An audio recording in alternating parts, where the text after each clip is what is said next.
Unspoiled Network podcast. This is Spoil Me, covering Mage, Errant, Book 6. No, Book 5, sorry. The Siege of Skyhold, chapters 43 through 47. Precarious Footing, Snakes and Sandstorms, Cage Match, The Hidden Power, and In Full Retreat. In these chapters, there are so many things that happen, but really the primary one is we got a ruthless Hugh for a second there. Welcome to Spoil Me.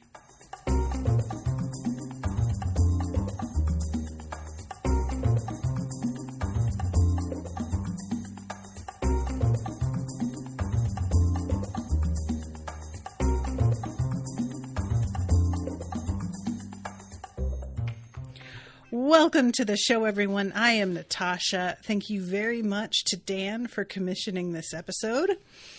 Yeah, I'm going to have to make myself wait before we get there because I want to just jump in and talk about it right away. But there is a lot that sort of like falls into place. So let's just begin at the beginning, shall we?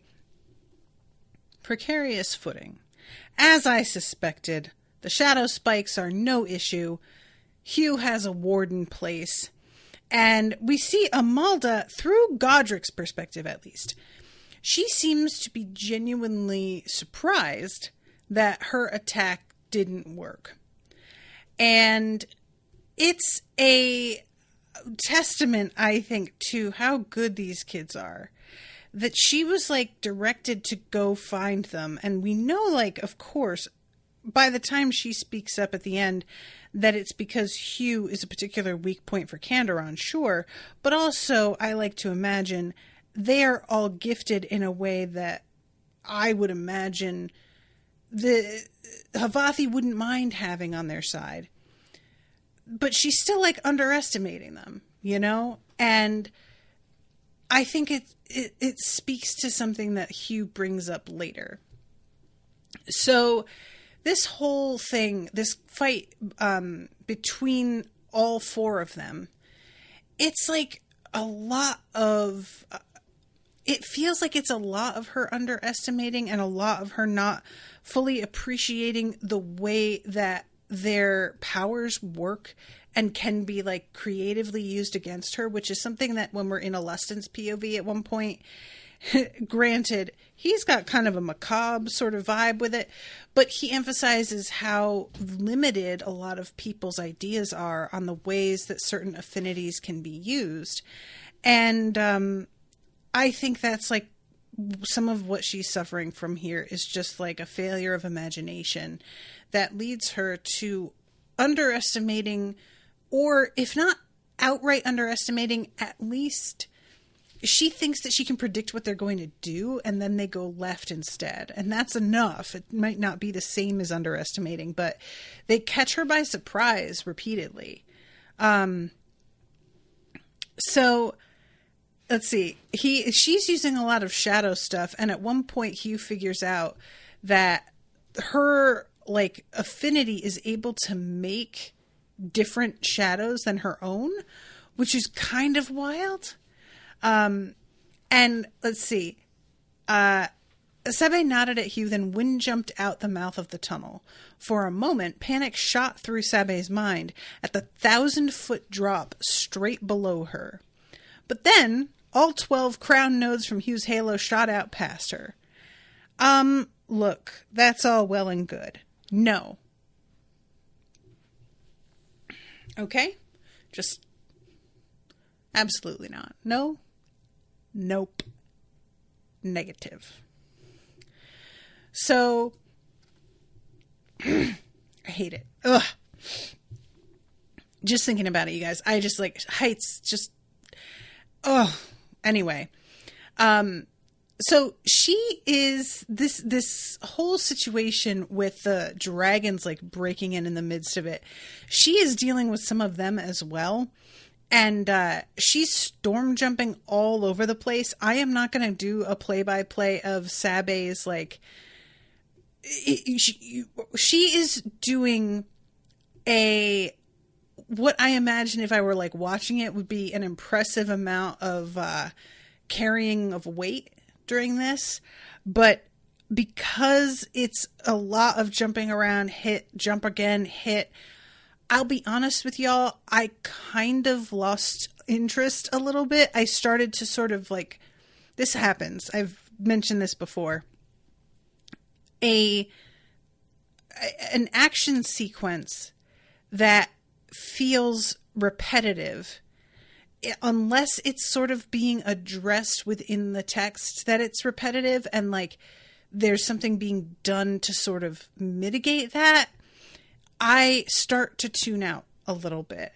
And that is not necessarily to say that these aren't well-written action sequences, because I don't feel like it's necessarily objectively bad, but it is sort of the way that my mind works. And I think that this is more of a me thing. I even have this with Cradle, which has arguably, for me, some of, like, the best written action sequences out of any series I've read. Even Cradle, I will find myself, like, having to stop and go back and reread it or re-listen to it, because I wound up sort of spacing out and missed something. And then once I go back, I'm like, I can't believe I missed that the first time. That's amazing. So I'm going to be honest here. It's not just the fact either that it's, like, a bit of a repetitive section for her.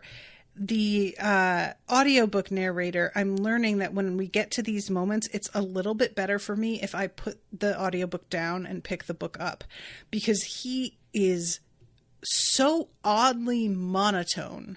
Monotone isn't the right word. It's just that he has the same cadence and rhythm for every sentence that he reads that isn't dialogue. That's really what it is. Like, he does voices really, really well. And when he starts speaking, because he's so distinctive, I can tell what character is talking instantly, because his voices are so good.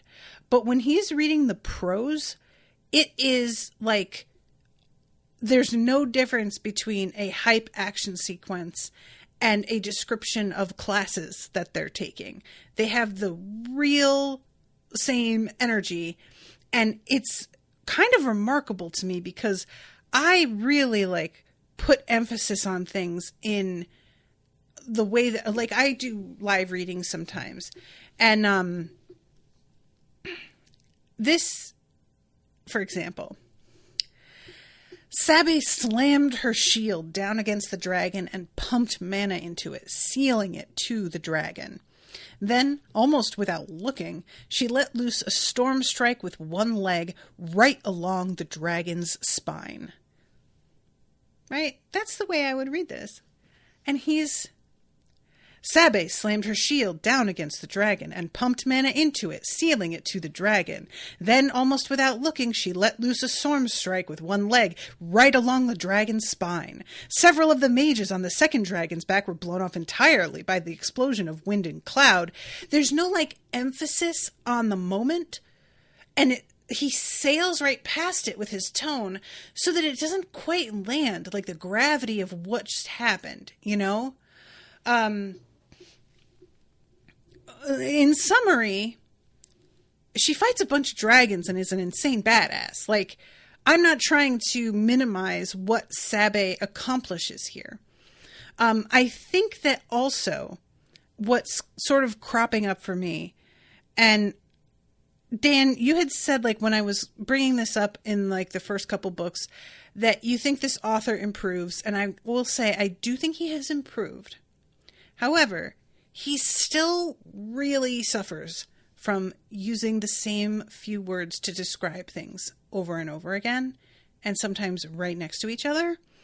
And it becomes extra evident during action sequences when he will describe things with the word erupt, like, a few times. Even the way that this chapter ends and the previous chapter end, they both end with, like, the the room erupted in spikes. This chapter ends with like the air erupted in light. And he just tends to lean on similar descriptors, which I deeply understand because I also do this and I have to like catch myself. It's one of the things that I think I've been given the advice when you're editing to like go back and read something out loud to hear the rhythm of it. And it really does bring to light some things that you wouldn't notice if you were only reading it. But I do this as well. There's turns of phrase or words that I just go to. And I feel like he does this probably more than any other author I've read, other than maybe like Jim Butcher can go to the same turns of phrase pretty repeatedly. So anyway, I think that it's like an unfortunate coincidence of the repetition of the words he uses and the monotone nature of the audiobook narrator that I have to stop and like go into the book itself for action sequences that go on for a particular length of time, because otherwise they sort of roll off me a little bit and they don't totally pull me in. And once I'm reading and like focused in a different way, then I start to really appreciate it. But it's like I almost have to take his writing and like reword it in my head to get there. And I don't have the like ability to do that with the audiobook. I can only do it when I'm reading the text. And I feel like that's a real problem. Like if I'm reading something and I can't just take your prose as is, that's an issue. So I would love if I were like, and this is all I just want to say, I just posted today on the Discord. I have a writing channel in there and I've been wanting to like get back into writing and doing exercises and stuff towards writing my own like little goofy mystery novel. And I wrote in there today about how terrified I am of writing because I'm not good at it right now. I haven't written consistently for ages. I'm so out of practice and I'm paid to read things that are good. So it's like extra difficult to miss when I'm bad at things. So I'm saying all of this with the very high awareness that I couldn't do better. I'm not trying to say that. But it also points out to me how like certain issues that I also have can be really distracting to a reader. So I would have loved to like be a beta reader on this and go through with him and just be like, oh, look, here, here, here, and here, you used the exact same like 3 words together. So anyway, we have another lightning erupted from her storm armor. He loves erupted, which I'll give you. Erupt is a really good word, like truly. But it's very, very overused. So the lightning burned for almost 3 heartbeats, then fizzled out. All of Sabe's lightning mana used up. It was by far the smallest mana reservoir, but it was enough. The dragons and mages plummeted out of the sky, convulsing. And I was like, yo, that's pretty brutal. Just like something about imagining people simultaneously falling from a great height, but also convulsing and like maybe almost unaware that it's happening. Something about that's really like creepy. So let's see. Oh, here it is. Then it erupted out of the tunnel and all 4 of them began to fall. Wow. I don't like, I'm saying this, but once I actually start to look for it a little bit more. Yeah. Wow. Again. Dan says, on a reread, I can't unsee the repetition. It really is an issue for him. That I find that reassuring though, Dan. Like I just, I'm not trying to be a dick here, but it is helpful to know that once I pointed out that like other people see it as well, sometimes I can't help but feel like, am I being such a stickler? But I don't think so, because I'll be perfectly frank with you guys. I don't feel like I'm qualified to really say when something is like good or bad writing a lot of the time. There are some times where it's so incredibly obvious that something's bad writing that I feel comfortable, but it's the sort of thing where it has to be so bad that everybody's already making fun of it, you know? And good writing is like, there will be things that move other people that don't get my attention at all. So I can be very like uncertain at times about my own criticism of a thing. So I just appreciate knowing that even though you like the series a lot and like you're commissioning it, that you can still see what I'm saying. Oh God, it's a bad word when involved with Dr. Pimple Popper, says Dan. I've never watched any Pimple Popper videos, despite being like a compulsive pimple popper. And I have pretty great skin, so I'm lucky. I don't deal with that much. But Owen would really tell you some stories about me with him. And I can't, with the videos, I can't do it. I can't do it. Just the thought of it. Again, it's like heights. No. So we go then to 44 and we're with Leon, Luthi, and isn't there another person here? Oh yeah, no, there's a bunch of people here, but it's just the two of them sort of going back and forth. Luthi was under strict orders to hold Clan Castus mages in reserve until they had an opportunity to inflict mass damage or to challenge a great power. So Clan Castus waited, watching the mages of Skyhold cast thousands of spells at the Havathi forces clambering in through the holes in the ward. Havathi flyers were hard-pressed to fire back at the balconies and windows, between dodging the flying boulders, spell-propelled arrows, and razor discs of ice. And I loved that. Razor discs of ice, yo. That sounds pretty intimidating. So they are figuring out, like, the ward, and Leon is saying, do you think this is enough? Clan Castus hadn't been lying about wanting to come help their sister with her tattoos, repay Skyhold for teaching her, or even wanting to oppose the Havathi Dominion. They had, however, decided not to mention their plans to infiltrate Skyhold's library and borrow a few volumes on fire magic they didn't already have. I'm going to go ahead and say it. I'm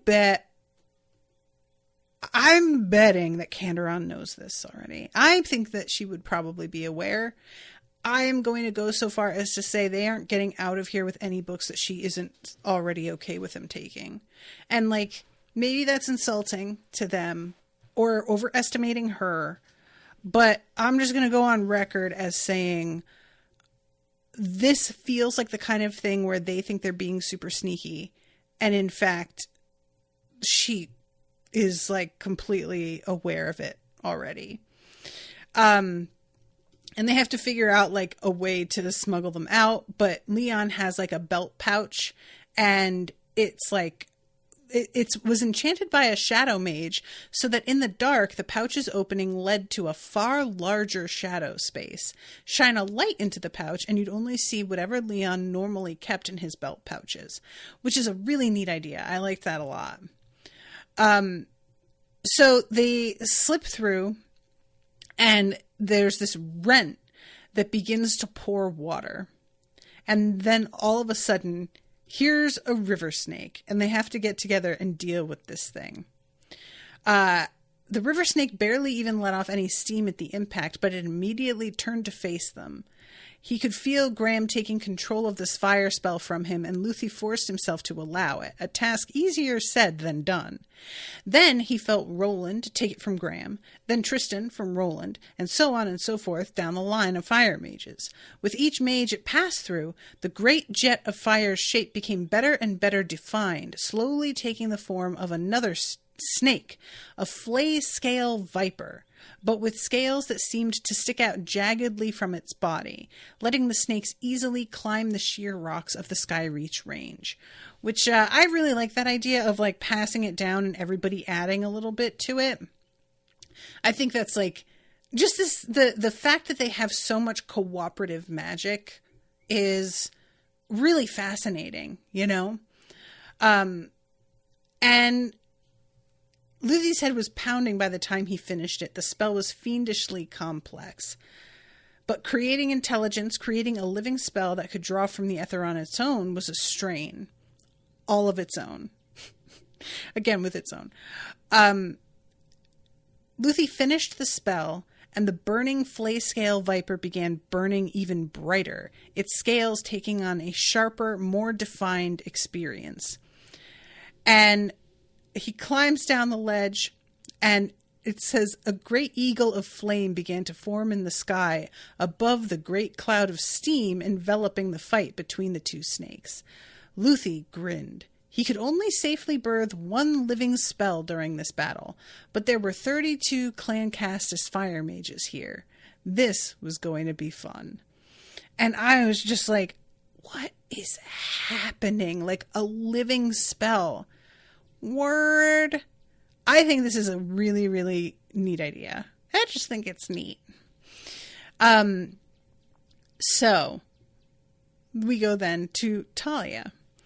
And she's like being tossed about because of all of the explosions and thinking about how she's very glad that she was able to give them the dragon bone, which was repaid with bracers. She'd originally wanted a pair of dragon bone daggers enchanted with kinetic anchors, but the enchanters had proposed a far more ambitious project instead. Sewn inside the magically reinforced leather bracers were plates of dragon bone, making them strong enough to deflect a sword blow even without her scrimshaw ward. Tucked inside the arm bracers were a pair of extendable dragon bone daggers. When she tucked her fists down and mentally activated that part of the enchantment, the daggers would stab out and lock in place, then ignite into flames. Word? That's rad. Also, crazy. And they have their own mana reservoirs and everything. Like, these things are badass. Dope. I really enjoy that. So she looks around. Godric and Sabe had made it back to the cliff. And it says the Stormward's crown was in midair, a little ways below Talia. She drifted down toward Hugh. And this is when a shadow spear comes at her. She was torn off the cliff and sent flying. Should I try a flare beacon? Hugh asked. Not yet, Sabe said. Godric, throw us your hammer. So he does. She says, on my mark, summon a pair of flare beacons. So the instant the cage closed itself off, Sabe shifted from her wind armor to tide wave. Several shadow spears smashed into the outside of the cubes. Talia cast an anti-glare cantrip to protect her eyes. Now, Sabe shouted. Talia summoned hundreds of Dreamfire candle flames, floating just off the cliff at the same time. The shadows on the cliff simply vanished, revealing Amalda clinging to the rock where one pool of shadow had been. Then the spell forms on the gravity hammer began to glow, and Amalda was falling horizontally through the air toward them. A moment later, Godric released his legs and fell toward the sphere after the Archmage. Then Amalda and Godric tumbled to a halt inside the floating ward cage, 1,000 feet above a raging battlefield. Which is wild. Like, truly, you know, the next chapter is the one called Cage Match. It should have been this chapter, though, that was called that. Like, as much as I understand why, just the introduction of it here. Surprise! They are locked in a cage together. I mean, what is happening? And then we go into Alustin's POV. And, man, you guys, Alustin is so scary. I am really interested in what this author is doing, because he has made Alustin really likable in a lot of ways. But he does not shy at all away from how bloodthirsty and single-minded and ruthless he is, and how much delight he takes in killing Havathi in a way that feels far beyond rational. It's one thing to believe in a cause. It's another thing to seem to delight in the kind of damage you can inflict and the variety of ways you can do it. Like, there is a real ugliness to what's going on in his head as he's fighting. Even as much as I enjoy seeing what creative things he comes up with for using paper, and I enjoy seeing how badass he is, it's all laced with this like malicious glee, and it's very uncomfortable to read. So yeah, the whole like this is, he's like simultaneously enjoying himself and doing some wild shit, but also recognizing how terrifying the situation is right now because of the amount of ether that is being moved around and consumed and pulled. Like, it's just the scale of the fight and the powers that are going against each other here is really intimidating. I'm sorry. Dan had left a comment. I'm not a huge person for prose. I prefer story over prose, but yeah, prose can detract. The repetition stuff here definitely gets distracting at times. Yeah, I'm much more of a dialogue person usually, but I'll tell you what, the prose in like Leigh Bardugo's work, it's enough to just make me want to quit trying, because it's just so, like, Ninth House and Hellbent especially, her early stuff is very whatever, but the recent books that she's come out with have been like life-changing reading to me. Emic Shard says, I love Alestin's character, but yeah, he's a very dangerous person with a very dangerous personality. Yeah, and I feel like when you say a dangerous person, we unfortunately, because we tend to like glorify violence in our culture, saying somebody's a dangerous person usually gives the impression that they are just a badass that you don't want to cross. And it's like more than that with him. Yeah, he is a dangerous person that you don't want to cross. Like, he is a badass, but it's almost unbalanced. You know, it almost feels like he's like, he is ready to tip into almost sadism if the circumstances were right, just because of how much hate he holds toward these people. And it's very unnerving and upsetting. So yeah, no, Emic Shard, I get what you're trying to say. I'm just saying, like, when you just, like, in our culture, saying somebody's a dangerous person, it just feels like inadequate to what we're talking about. You know, we're specifically trying to describe something that's like genuinely threatening to everybody, not just somebody who crosses them.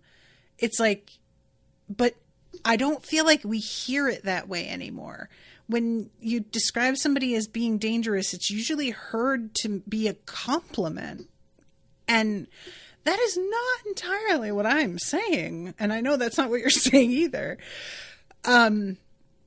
So a heartbeat later, the puppet's colossal bronze sarcophagus hammered into Candoron, sending her crashing into Skyhold's wards and ripping even more holes into them.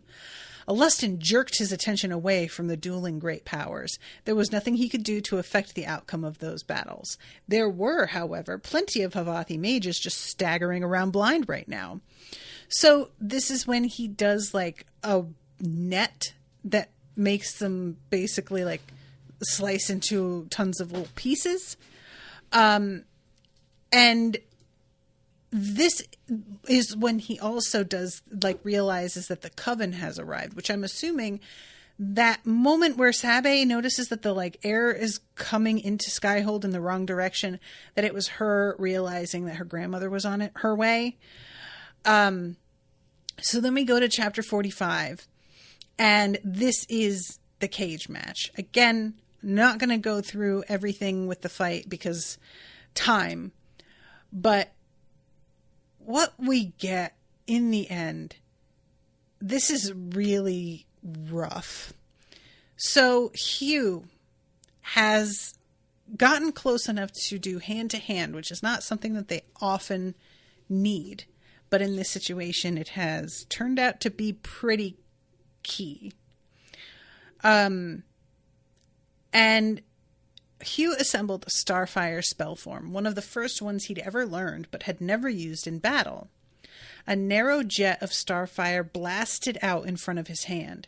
He stripped the spell of its containment shield aspects, counting on his ward to protect his hand, and he forced the jet against Amalda's helmet. So she's trying to get him off, but he's got his legs locked around her waist, and he's just pressing it against her helmet. "I surrender," Amalda finally yelled. Hugh felt her completely release her remaining grip, and the spinning finally came to a halt. He didn't release the jet of starfire, though. "Hugh, I surrender," Amalda said as they stopped tumbling. "I don't believe you," Hugh snarled. "You tried to kill my friends." "You have my word as an archmage of the Havathi Dominion. I surrender unconditionally and offer my parole." "You tried to kill my friends," Hugh snarled. "I offered you a choice," Amalda said. "I didn't want to hurt you." Nearby, Hugh could hear one of his friends retching while the other two climbed to his feet, but he ignored them. "You called us children, said you didn't want to hurt us, but you made a point to deliberately track us down," Hugh said. "Then you tried to kill my friends." "Not by choice," Amalda cried. "Those were my orders," to which I'm like, bitch, come now. I didn't have a choice. You're not a puppet, as far as I remember. So yeah, it was your choice. Don't know what to tell you. And when he asks why, she says, "You're packed with candor on your vulnerability, a weakness she's never had before. The Duarks believe it's possible to find a way to use you to attack her. I'll answer any questions you have truthfully and fully. Just please." "You tried to kill my friends," Hugh said. The jet of starfire punched through Amalda's helmet. And I'll tell you what, kids, right here, I was like driving, listening to this part, and I just went, oh, damn. I was really not like sure. And as soon as it goes through, I was like, oh man, he's going to throw up, because I would, frankly. And yeah, that's what happens. He is, oh, it's rough. And I was sort of wondering if his friends were going to be judgy about this. This is something that, like, you know, and I'm going to bring up something that I'm going to attempt to not spoil. But it is from the Dresden Files, and there is a moment where Harry does something he starts to do something that's pretty cold-blooded. And his friends are around him, talking him down. And while I do think probably he would have regretted doing the thing, there is a part of me that felt like, yeah, but that would have been the right thing to do, though. And it's difficult when you've got a character that's supposed to sometimes like take a moral high ground, and it feels like they are doing that at the expense of common sense and what's like actually been proven to be true by the patterns that those enemies have displayed so far. There's a difference between like morally upright and naive in a way that feels like you're just inviting more trouble and pain later on. And again, it's like difficult to tell, because sometimes that's applauded, and being willing to take the risk at like for the sake of keeping your hands clean is displayed as like a virtue, you know? But as I get older, I really have started to fall on the side of things where I am starting to see being willing to like get your hands dirty is the sacrifice.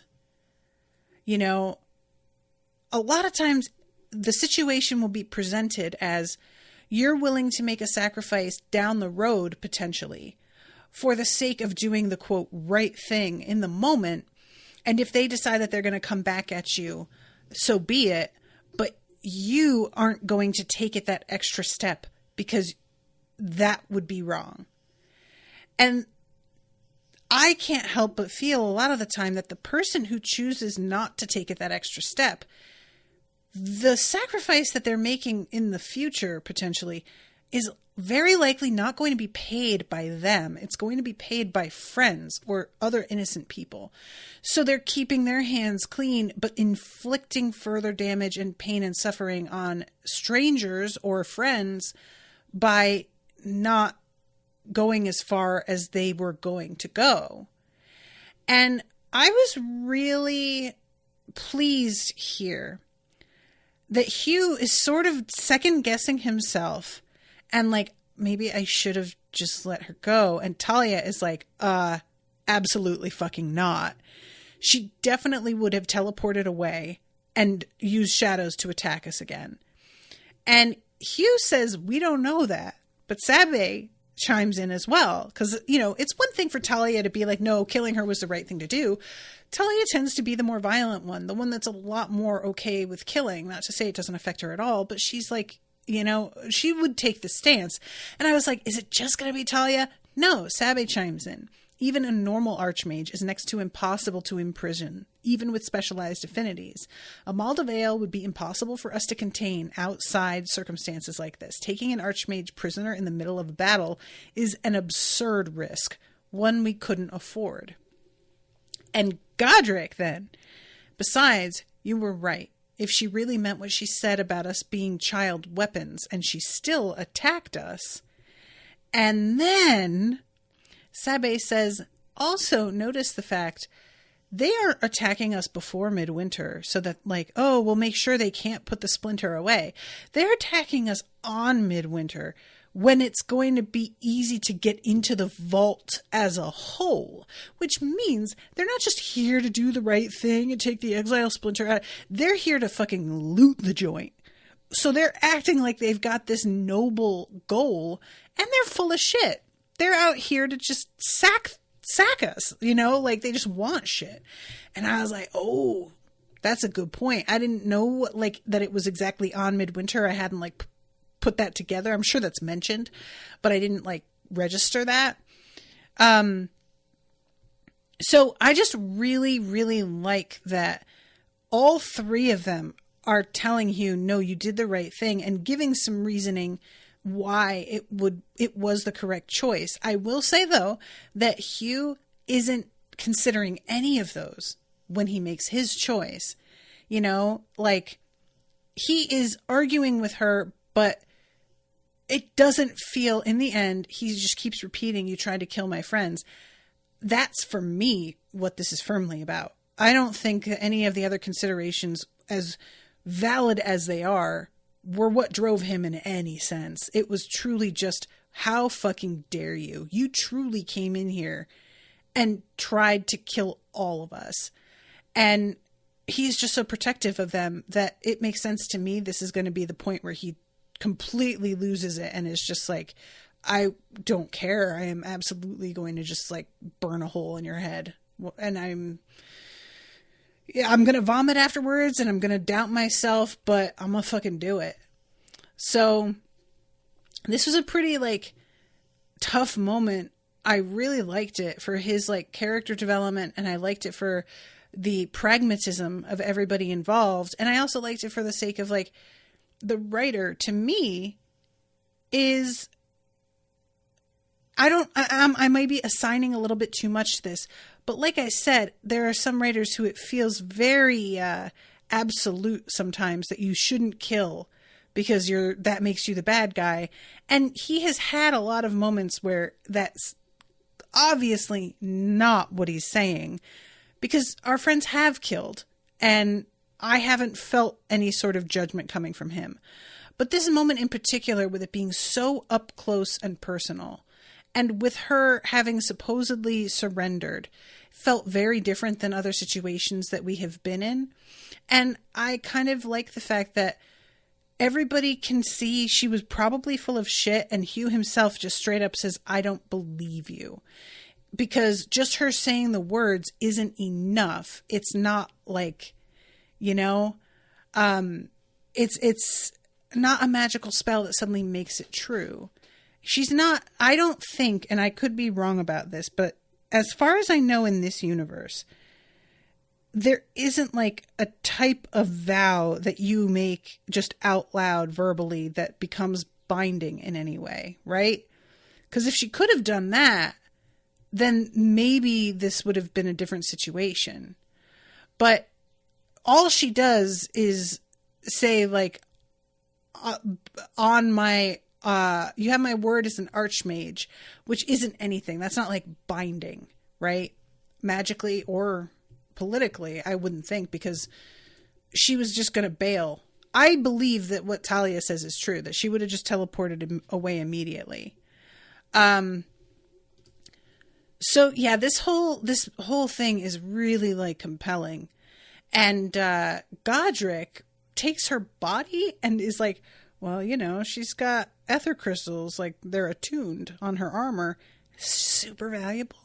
So maybe we could just like crack that armor open and peel her body on out of there and sell it. And I was like, wow, that is cold-blooded. I'm not mad at him, to be clear.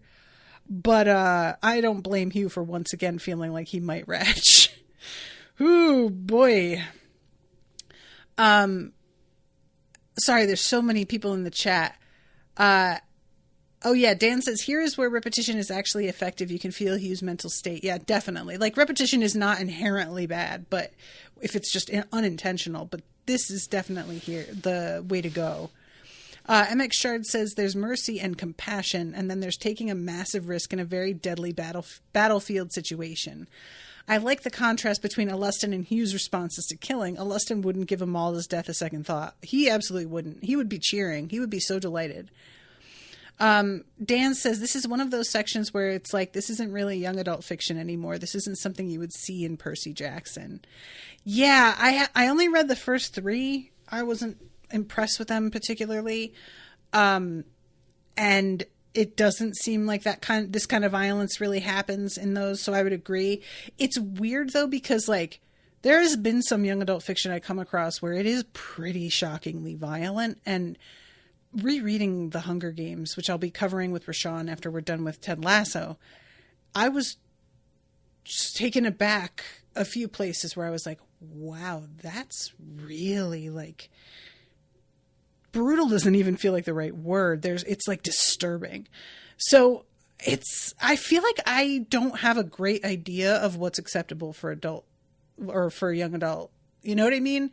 It just seems like it's different than it used to be, maybe? I don't know. And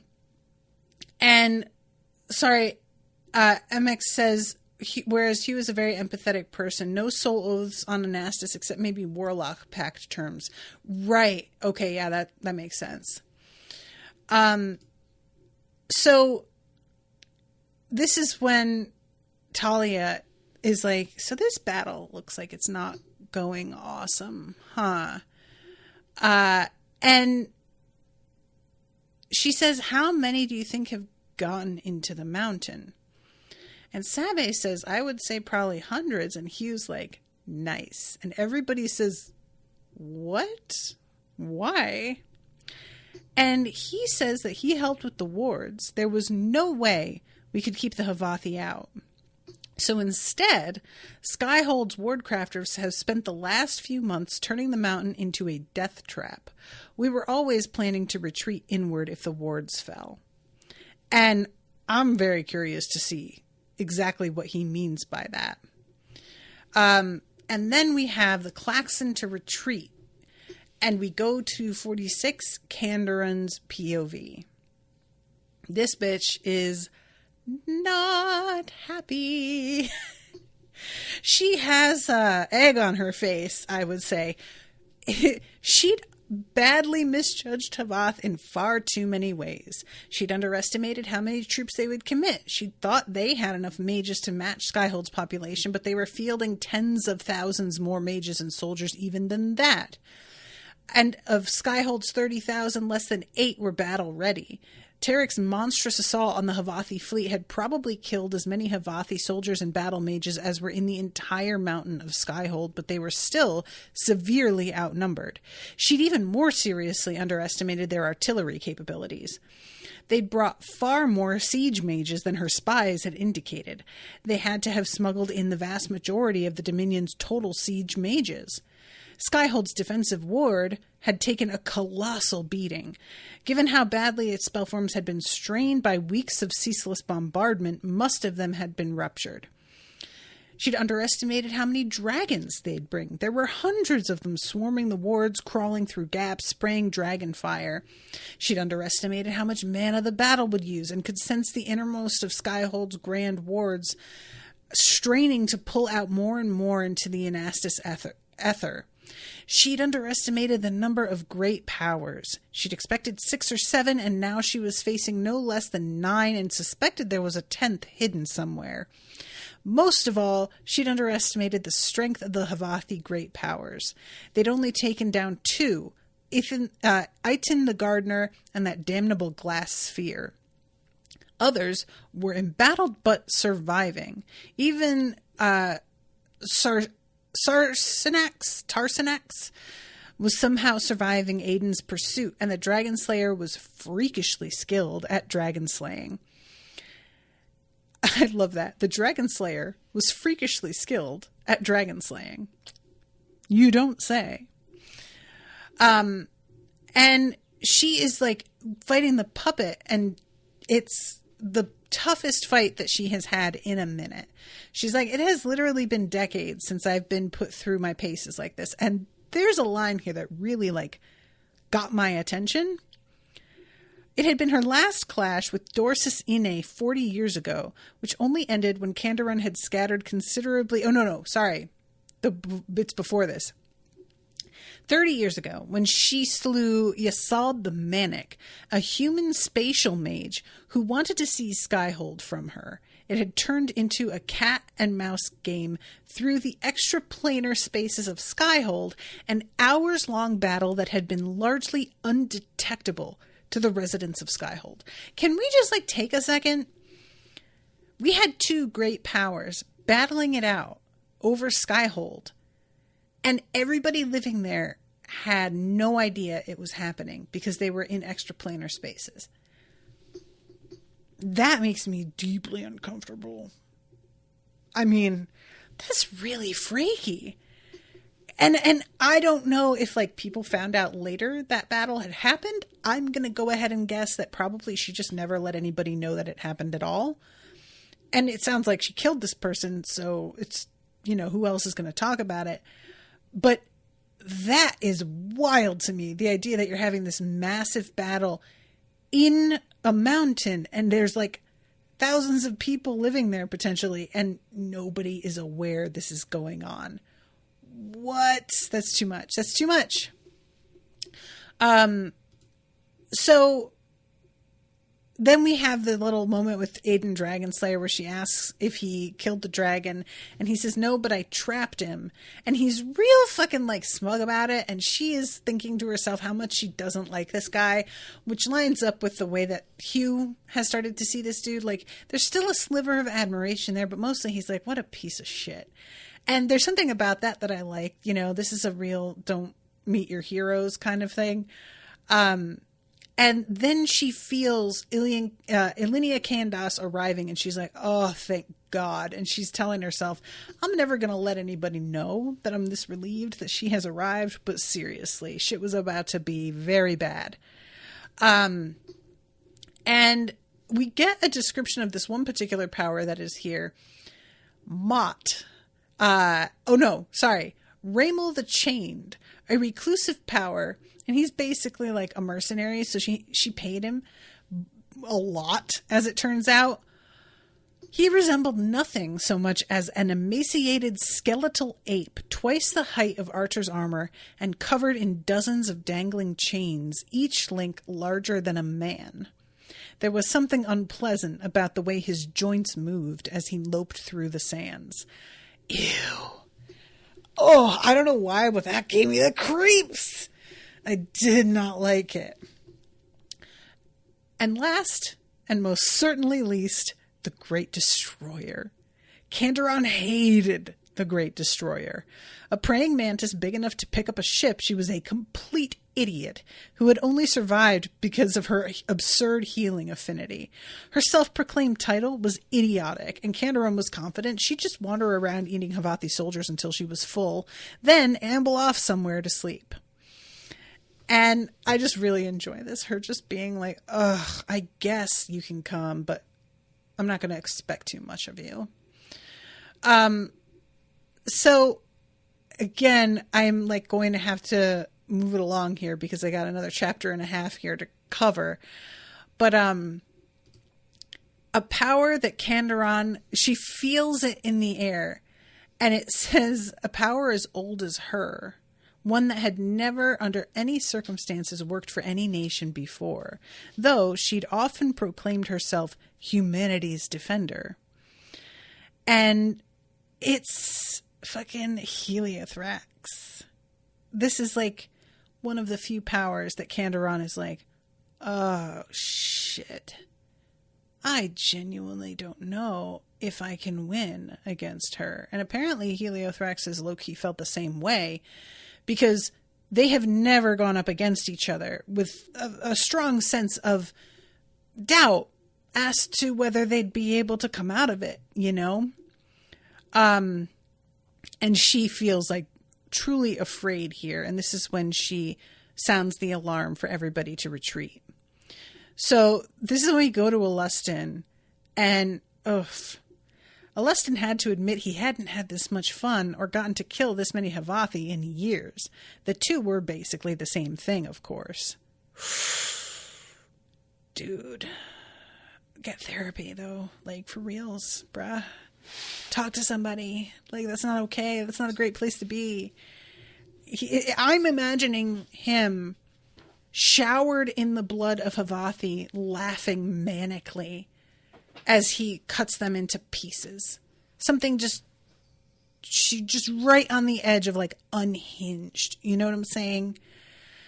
And he hears her sound the alarm, and he's like, oh, you are ruining my fun. Come on. I was killing really well. But he has to admit that if Candoron has sounded the alarm, shit is bad. It's got to be something going really, really wrong. So he's like, okay, then let's deal with this.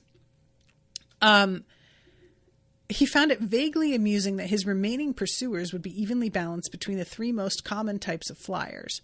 Ahead of him, a Havathi dragon tore through the outer layer of the two wards Alustin was between, then turned to snap at him. He accelerated the beat of his 4 paper wings, blurring them into almost invisibility. He let a few sheets of paper trailing him fall behind, pushing his mana into his wings instead. He barely rose over the snapping jaws, then actually ran over the scales of the dragon's head. He drew his saber and slashed the dragon's eyes as he sprinted past it, then launched himself off the other side of the dragon's head. Not up or forward, but straight down. His saber pierced straight through the windshield of the pursuing Havath wind mage, who dodged under the dragon. Alustin kicked off the mage's corpse as the windshield collapsed and launched himself straight back toward the other 2 mages as the dragon flailed its head, bellowing in pain. I mean, that sounds pretty acrobatic. That's just impressive. You know, I can't be mad. It's scary. It truly is. So then he's down to the gravity mage. He fired 3 volleys of paper out of his tattoo. Gallons of unignited venom poured out of the dragon's mouth. Alustin shifted the ward pipe to catch it. The dragon venom flowed down the pipe straight at the gravity mage, who tried to dodge. Alustin just moved the pipe. I mean, come on. Come on, right? Oh, fucking rough. A sheet of paper with a fire-starting glyph on it. Alustin turned and flew away from the burning torch that had been a Havathi mage a moment ago, smiling. Sir, I am going to ask you once more. to please contact a medical professional. This is not a great place to be.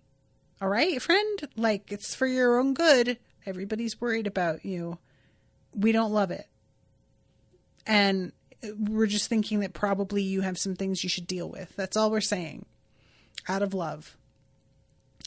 Oh my God. So this is when he sees all of these beams of golden light and is like, wait a second. And he uses his scrying and he's able to tell immediately, oh my God, Heliothrax. And he's like, I'm a bounce. Bye. And he fucking flies out of there as fast as possible.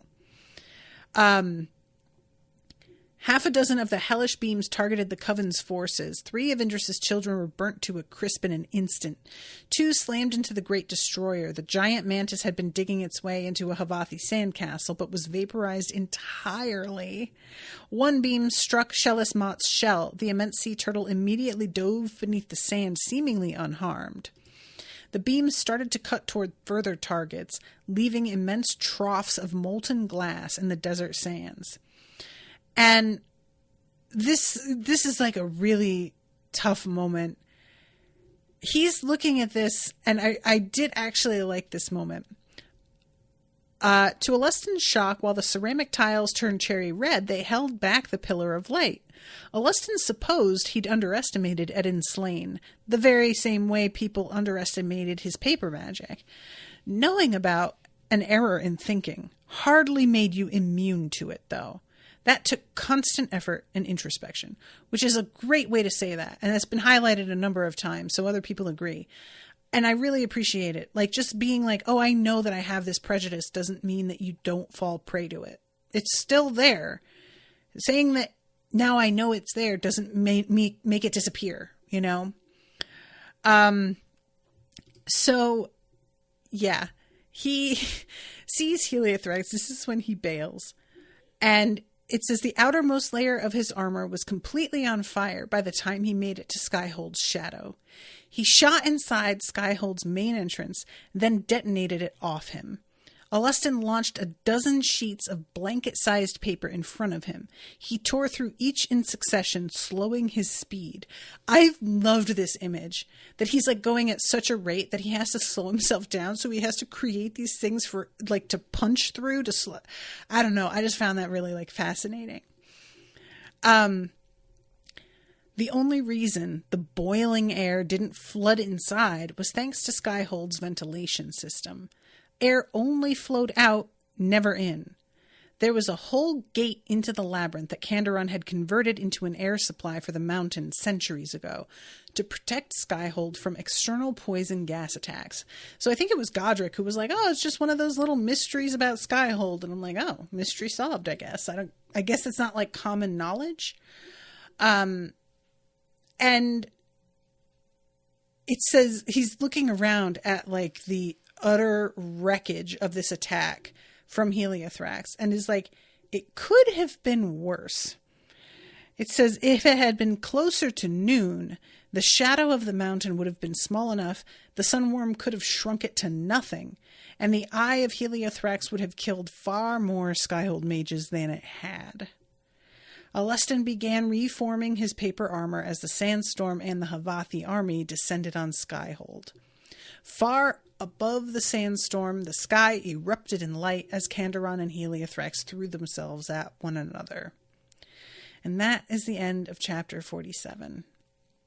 So, Dan says Hunger Games was never YA fiction, in my opinion. That's fair. But like I said, I feel like I don't really get what counts and what doesn't. Bierce has a wild imagination for all his prose issues. Definitely. This is something that I really like. It's part of why I have decided to pull away from writing like an outright fantasy, is because I don't feel like I'm quite creative enough. And maybe that will come if I keep practicing, but I'll see ideas that writers come out with and I'm just like, how did you even fucking think of that? And I know at times, like for example, with Cradle, there were things that I was giving Will credit for coming up with that I found out later it was not his idea, you know, like these, for example, the cultivation magic, that system is a common thing, but it was just the first time I'd run across it was in his writing. And so I was like attributing it to him when that was not what was happening. But nevertheless, it also makes me feel like probably as much as I consume for work of media, maybe that gives me an even better pool to pull from in terms of ideas. But it gets into that ticklish territory of like, how much is an homage or the beginnings of an idea and how much is just stealing and totally copying somebody? I don't know. But anyway, I really liked this section. The whole thing with Hugh, I found like very affecting. And I especially like the fact that Amalda is like a kind of sympathetic person. She is drawn as a Havathi who seems kind and like well-meaning. So his choosing to kill her is a lot more heavy than it would be for somebody who seemed vicious and villainous from the get-go. It's just got a lot more weight to it because of that. And I really like it because I think that I've just described this before. I've read some things and watched some things where a very bad person gets killed by a character. And that character struggles a lot with the guilt of it. And while I understand that that might actually be the reality of how a situation like this would go down, as a viewer or reader who thought that person was a true enemy, it's hard to give a shit about having trauma from killing somebody that, in my opinion, needed fucking killing and had like very little redeeming qualities and didn't feel as if there was going to be a turnaround for them. But here, there is a part of me that does kind of wonder, well, what if she wasn't going to do that though? I have the same doubts that Hugh does, and it makes his choice feel much more uncertain. And I want to be in the same headspace as him because this is going to haunt him. Like, it just is. There's no getting around it. This was an up close and personal and decisive kill that he had the chance to back out of and didn't. And I don't want to read about him struggling with this and feel like, come on, Hugh, get over it, which is something that I have definitely felt with other things. So I am hugely approving of this beat in the story, but also, damn, Alustin, like, I wouldn't mind if you threw up like once, you know, you sliced people to ribbons a lot. It bothers me that you're not at least a little nauseous. Just saying. So anyway, okay, I'm going to wrap this up, but thank you very much, Dan, for commissioning this. Appreciate you. And thank you to McShard for coming to the chat as well. And until next time, toodaloo, motherfuckers.